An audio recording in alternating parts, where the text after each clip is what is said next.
Hi, everyone, and welcome to our first weekly meeting.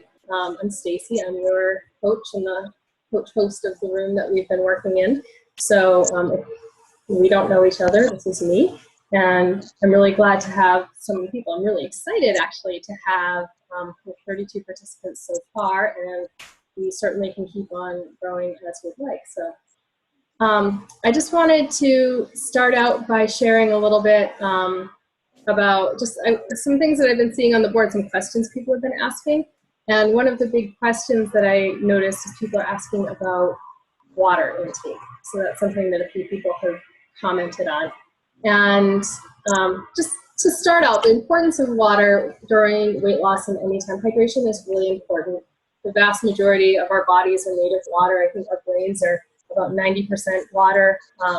So it's really important to stay hydrated and to get plenty of water. And when we're going through the weight loss journey, it also helps to sort of flush out any toxins in our body and helps us to just keep everything kind of moving. Your body acts most optimally with water because it's the only substance that really doesn't require much in the way of filtration, other than anything that might come from your tap water, for example. But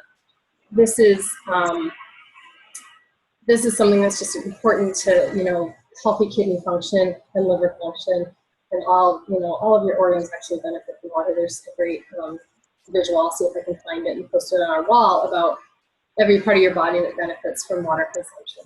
So, and if you've been trying to lose weight, you may have noticed that upping your water is a great way to get things moving. I know for me, in my experience, when I'm not drinking enough water, I tend to slow down or stall when I'm in a weight loss phase, and that's one of the number one things I tell clients is, if somebody's hit a plateau, one of the first things I ask is, are you drinking enough water? So the challenge asks you to hit 80 ounces a day, and that's a pretty hefty amount of water, and if you're not used to it, it actually can feel impossible. So in my best, I'm drinking over 100 ounces of water a day, but there are some days that I struggle to get 30 or 40 ounces in. I totally get it. So one of the tricks that I've tried when I wake up in the morning, I go to the bathroom and brush my teeth, do all that, and then I go downstairs and I make myself a nice tall glass of water, and I just kind of chug it down. So 20 ounces if I can, and I just kind of get things going.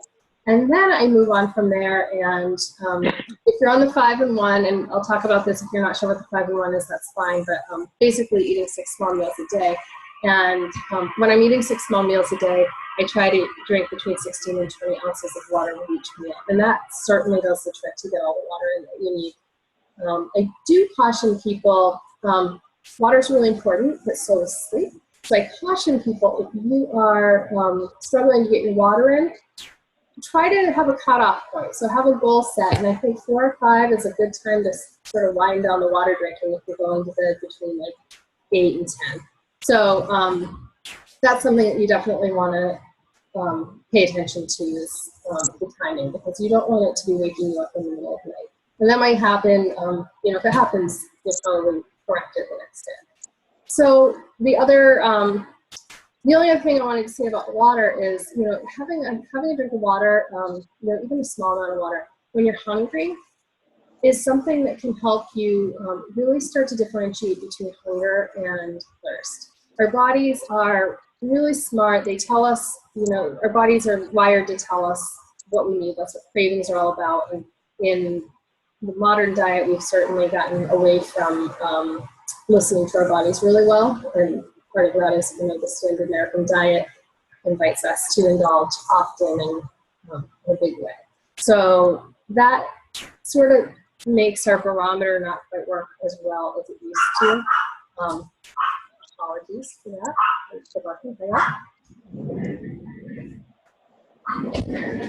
I hope that muffles them enough. They're not really, they like to bark all whenever I'm on a client call or doing a video chat. Otherwise they sit. So anyway, so our bodies are wired to tell us about our thirst and our hunger. And actually, it's really hard for us sometimes to differentiate between the two. So a lot of times if you think that you're hungry, you might actually be thirsty.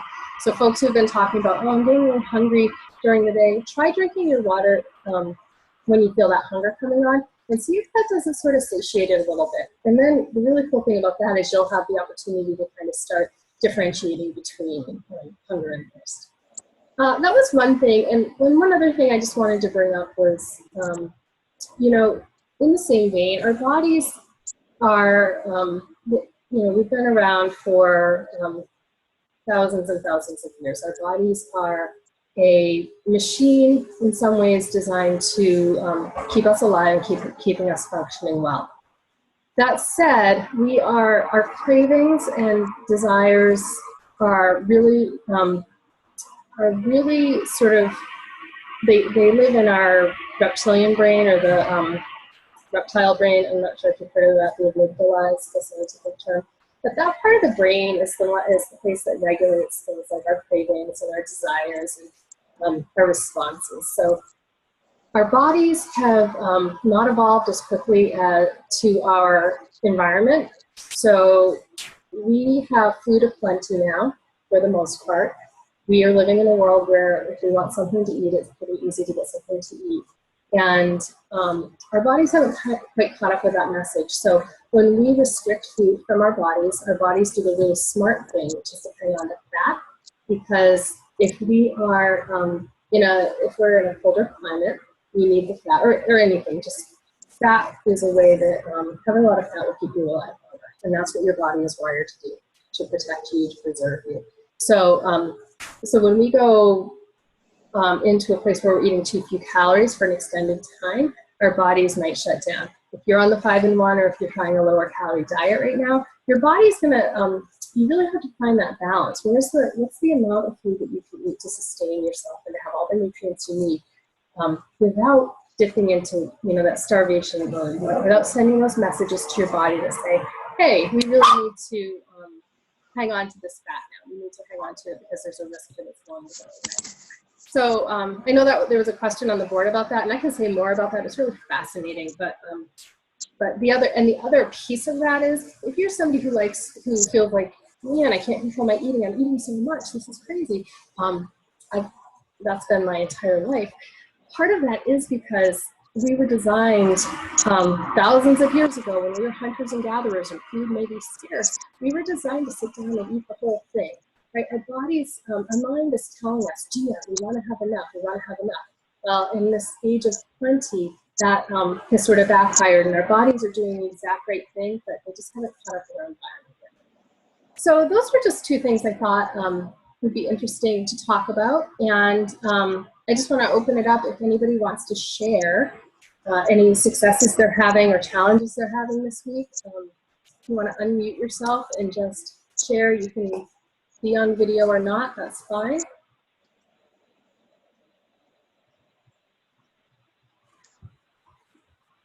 Hi, Stace. Hi.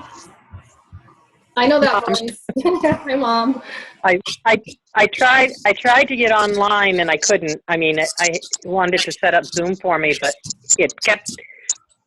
it was kind of locked, saying waiting for you to respond, and it went on for like 10 minutes, and I finally gave up. So. Okay, that's fine. That's fine. We'll get it straight for next week. Okay. What's something yourself a challenge? Well, where I work, and we have food there all the time, and we have stuff from all those little whoopie pies and things that they set out on trays, and they're just there. And I just want to say, I never touched a single one all week long. I'm on 100% on plan. My challenge is we are going to be going to several functions this weekend, including the Patriots game thing, and I just like some suggestions about how to handle that, because I know there's going to be a lot of food. I think I'm going to the movie theater to Smitty's to watch the game. Yeah. So you can't bring food with you necessarily. Right. All right. Well, that's a good question, and go Patriots. Sorry if you're a Cowboys fan. That was horrible. Anyway, Yeah, I think that going, you know, when you're going out, if you can eat something healthy before you leave, that's always best. So if you can, if you're doing the 5-in-1 plan, you could pack a meal replacement with you and have that while you're at the movie theater or at the event. Another thing that you can do, you know, and eat your bigger meal right before you go out, and then find something healthy. You know, most places have salads at least. So if you want to eat before you go, and then you want to engage in the food with your friends without everybody saying, "Oh, this person's eating strangely on a diet" or whatever. Go ahead and you know, order something healthy off the menu. And I think if you're on the 5-in-1, that's a lean and green meal, which could be a salad with protein. It could be you know, steamed vegetables with some fish or some chicken. But if you're in it, even if you're not on the 5-in-1, that's a great option. If you're not on the 5-in-1, I would say make sure you're matching your carbohydrates with your protein. So if you're having something a little starchy or with carbohydrates, so fruit, for example, is a great carbohydrate to have. You might balance that out with some nuts, or so fruit and nuts, fruit and cheese. If you're having some rice, you might have that on the side with some animal protein or non-animal protein as well. So that's beans are great. Beans and rice would be something great to have to order out. I also can send out to the group, I can send out some suggestions for specifically for Super Bowl, so you can feel like you're enjoying Super Bowl food and that actually tastes really good but is healthy for you. So thanks, Mom. Anybody else want to jump in with any successes or challenges this week?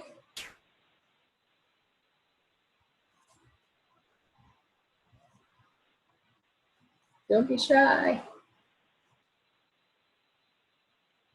All right, I'm gonna wrap us up, and I'm just going to say that you know, get those points, log in every day, you know, be honest about what you're doing. I actually I log in the morning. Here's a little trick I learned. I log in the morning and just to make sure I get everything in there. But one day I said, oh, I got all my sleep. And then that night I didn't. So the next day I didn't give myself points for that. So I kind of got myself on I set myself up the first day with the intention to do everything. And then the next day I don't, if I fell through, I won't take credit for it the following morning. So if you want to log in the morning, I think that's a way you can do that and continue to be honest. And the other thing, I am going to do a weekly drawing. So if you get, I figured there's about 200 points you can get a week after this first week where we get a lot of points.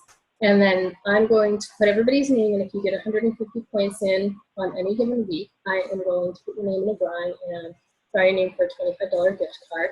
So I had a few folks who joined us who really don't want to worry about the weight piece. They really don't want to step on the scale, and I think that's a great decision to make. So I wanted to create a way for everyone to sort of get in on the points. Really what I would like to see. The weight is great, don't get me wrong, I've lost the weight myself, I'm really excited about it, but none of this is long-term, and none of this transforms into long-term health unless you are adopting these healthy habits and really putting those in. So that's where I want to put the emphasis. So getting points, reading the write-ups, writing about them on the wall, encouraging each other. I really love the encouragement that I'm seeing. This is the first challenge. I've done a few. This is the first one that I feel like every morning I'm super excited to log in because I want to see what people had to say, and I really want to interact with the team. Done a few before that had some very interesting comments, but it just wasn't as active, and this just makes it so much more fun and feeling supportive. And when I'm going out and having my meals, I'm like, I want to do the right thing. I want to be able to come back to my group and accountability is great. I want to be able to come back to the group and say, yeah, I made good decisions today. So thank you all for that. And I think that's all. And I will do another call next week. I'm going to put out a little poll and see if this time works. That we have a few people, but I know we also some folks in California and some folks in even Australia. So I want to make sure that we find a good time that works for everyone. So it might change. I will let you know. Thank you, everyone, and have a great weekend. Have a great, healthy weekend, and go Cats. Bye.